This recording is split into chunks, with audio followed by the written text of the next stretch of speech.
Hey, you all, welcome back to the channel. And guys, as you well probably know, most of my content is based on cryptocurrency and passive income. However, ever so often, I engage into entertainment and cinema, television, fantasy, and various things like that. And my geekdom kind of escapes sometimes. So, guys, today I want to talk a little bit about Game of Thrones. Uh, Emmy nominated winning television show for drama in the drama department. So even though it's based on fantasy, dramatically, Game of Thrones has proven to be a very well done quality show and with great actors and great stories. And so I'm pretty sure most people know about Game of Thrones. So if you don't, you're in the minority, my friend. So get with it. But this video is going to be about some clues we may have missed early on in Game of Thrones. Some clues we missed earlier on, as well as some clues as to how Game of Thrones will end. So several days ago, I happened to come across a YouTuber. I believe his name is it's called Talking Thrones, something like that. Talking Thrones, something like that. The name of his channel is a great channel. I try to find a link and put it in the description. But he was able to come across a very important early clue that many of us missed, and that is that in the first trailer for Game of Thrones, the television show, they are kind of spinning around on the throne. Most of the major characters we know, and everybody's spinning almost like it's spinning, and you don't know who is going to land on, who is going to stop on, right? As to kind of suggest that one's on top one day, one's on top the next, kind of like the speech Daenerys Targaryen gave about all of the different ruling houses of Westeros are like wheels on a spoke. This one's on top one day, and it kind of felt like that. However, this YouTuber was able to notice something I hadn't noticed and many other people hadn't noticed, and that was that when it got to Jon Snow, or Jon Targaryen, or Aegon Targaryen, who we got to find out who he was in the show. Sorry, spoiler alert if you're on season 1 of Game of Thrones. It just freeze frames, right? It's just boom. He's facing you. You're looking right at him. He's sitting there with ghosts. And so you know it's Jon Snow. He's sitting the Iron Throne. And this is the first preview. So what's very weird about this, as the YouTuber brought out, was that at the beginning of Game of Thrones, it's really no reason to believe or think Jon Snow would have any shot at the Iron Throne, right? He's Ned Stark's bastard. He can't inherit any land or titles. He's off to the Night's Watch. So why would why would they even start off giving us this big clue he could sit the Iron Throne? The other characters they show are people who could possibly sit the Iron Throne. They come from noble houses. Obviously Ned Stark is the first main character. He's the hand of the king, so he could easily. In fact, he's given Protector of the Ram title, and so he's going to rule, at least ideally, until Joffrey were to come of age. So you got that. You got several people, that could come from powerful houses, and who knows, anything could happen. But obviously Jon Snow would be a long shot, right? He'd be a wild card, and if you would even think of him at all. But anyway, this YouTuber was able to point that out, that it stopped directly on him. Everybody else spinning but him. So of course today we know him to be the Targaryen heir, the true heir. But let's go a little bit deeper with the clues, because that clue could suggest that Jon Snow sits the Iron Throne, right? But let's go a little bit back into history. And some people have brought up this history, the Wars of the Roses, before, but I'm going to go into a little bit more detail about what many of them miss when they talk about the Wars of the Roses, right? And so I'm gonna go into that, and I'm gonna specifically focus on that. What could possibly be a major clue from the Wars of the Roses that lets us know who sits the Iron Throne. So, the Wars of the Roses is where George R. Martin takes much of his inspiration from on Game of Thrones, right? Coming up with the story. It was a war between the Plantagenet kings and the House of York and the House of Lancaster. And I'm not going to go into the whole history of the Wars of the Roses. I know it quite well. I'm a big history buff, but if you don't know who these characters are, probably won't really matter to you anyway.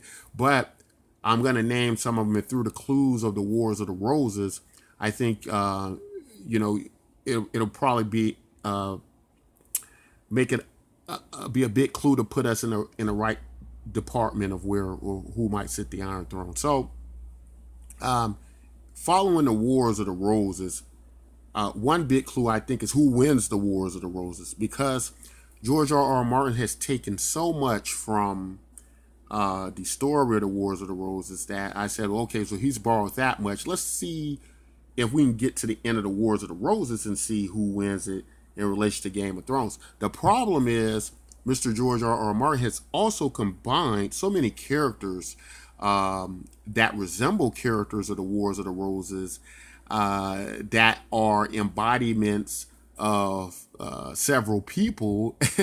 It becomes very difficult for it to be a direct parallel of the Wars of the Roses. Obviously, there are very close similarities. Some of them are almost identical to the characters and the people. But obviously, it's going to be hard to pinpoint them. So let's get to the end of the Wars of the Roses, and we can kind of give you a big clue there. So at the end of the Wars of the Roses, Henry VII wins. Now, Henry VII is a Tudor. He becomes the first Tudor king. Here's the problem. Or here's, I think, what gets overlooked quite a bit on the Wars of the Roses. And that is Henry VII is actually a Lancastrian king. Now, here's the thing. The Wars of the Roses was based on two noble houses in war, which names were Lancaster and York. Now, when you compare that to Game of Thrones, Lancaster sounds very similar to Lannister. And York sounds, the other ruling house that was at war for the crown, York sounds similar to Stark, right? And so a Lancaster wins the throne in the Wars of the Roses. And so you might go, well, if we follow this identical, maybe that means a Lannister will win. The problem is the Lancastrian king who wins it's not called the Iron Throne. I believe it's called the Marble Throne, or it's a throne made out of marble in the Wars of the Roses. As I've watched many Game of Thrones videos and many history and the comparisons, a lot of them don't make all these parallels, so sometimes you're going to see some that hit right on, some that miss them. So I'm trying more to focus on the portions that people miss. So it was a throne made of marble. So not Iron Throne, Marble Throne. But anyway, a Lancastrian king wins. The issue is the Lancastrian king is almost modeled identically, or he behaves in real life history very close to Daenerys Targaryen, as the mean that, he goes off, he's exiled from his lands, he puts together a foreign army, and then he brings that foreign army back on the shores of his countrymen, right, to win back his throne with a foreign invasion, basically. Which obviously we got to see in Game of Thrones was a big issue that many of the Westerosi were so much against bringing foreign soldiers on the soil that they were willing to side with Cersei, as we got to see with the Tarleys and so on and so forth. But so this Lancaster King wins. This Lannister wins the throne. How would that work? So do we have any good Lannisters that could win the throne? One comes to mind. Tyrion, right? Tyrion's been the most noble of the Lannisters. So we could have some situation where maybe kind of Jon and Dany fulfills this idea of the prince that is promised, and they're able to set all of the enemies and evils at heel and get back the country. But maybe they don't survive this thing. What happens if they don't survive this big war? Then maybe a Lannister, maybe Tyrion becomes the ruler in some capacity of the country, right? Also, Tyrion is a favorite of the author George R. Martin, and it's his story. He could very much have his favorite character win. Who knows? But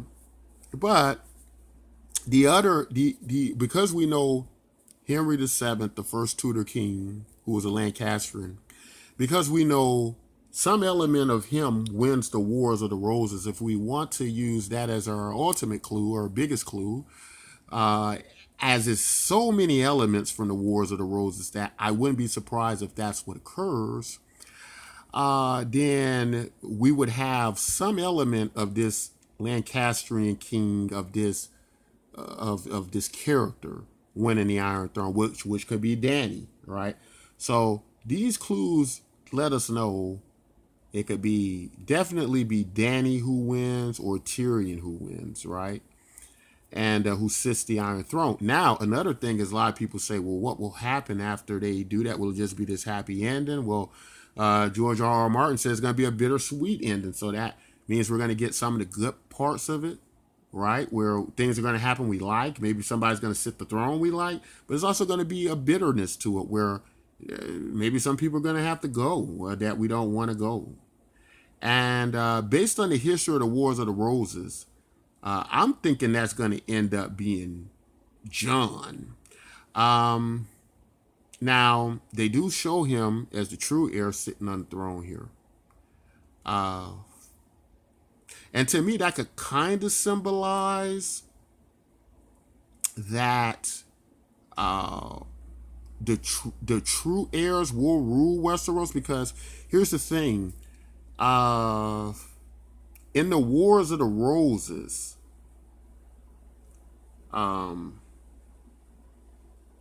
well, they were the true kings. The true rulers do get back the throne in the very end. And so in that way, maybe that could suggest that the Targaryens do regain their throne through either Jon or Daenerys, right?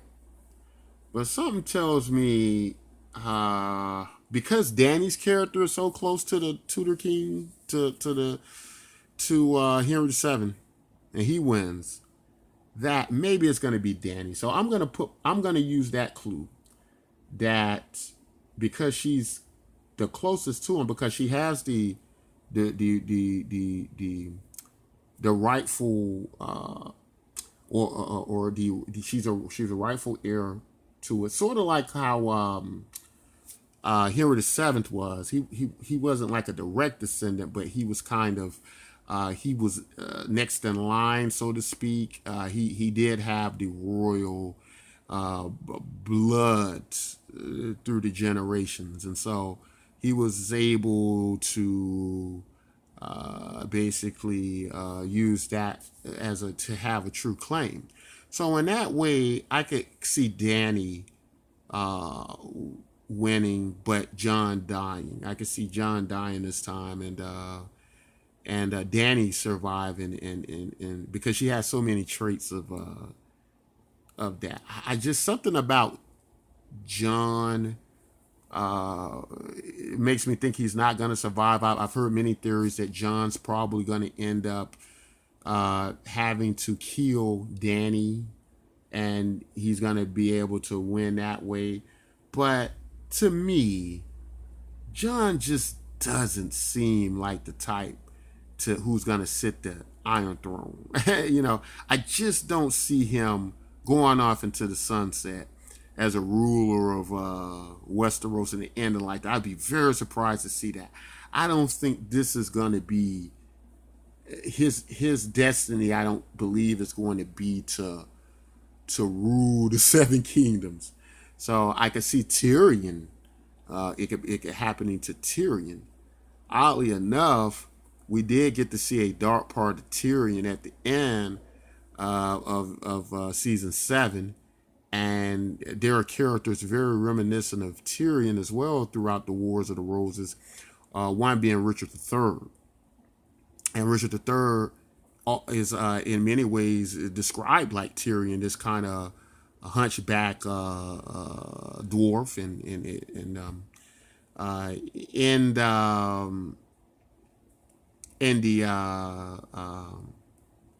the real history of the Wars of the Roses, he's described that way. But in Tyrion, we get to see this mixture of a good character, right?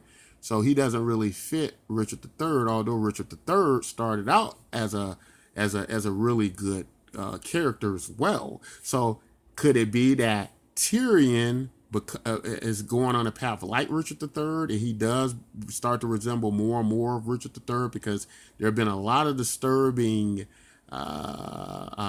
theories about Tyrion in that last scene we got from him, his connection with the Lannisters and various things like that. So these are some big clues I found, guys. Tell me what you think, especially if you study a lot of history with the Wars of the Roses. If you think that might be the blueprint to how this ends. But and also just tell me your favorite character you think will sit the Iron Throne, or how you think this thing will end. That's all I got, guys. Guys, you like content like this, don't forget to like, subscribe. And until next time, take care.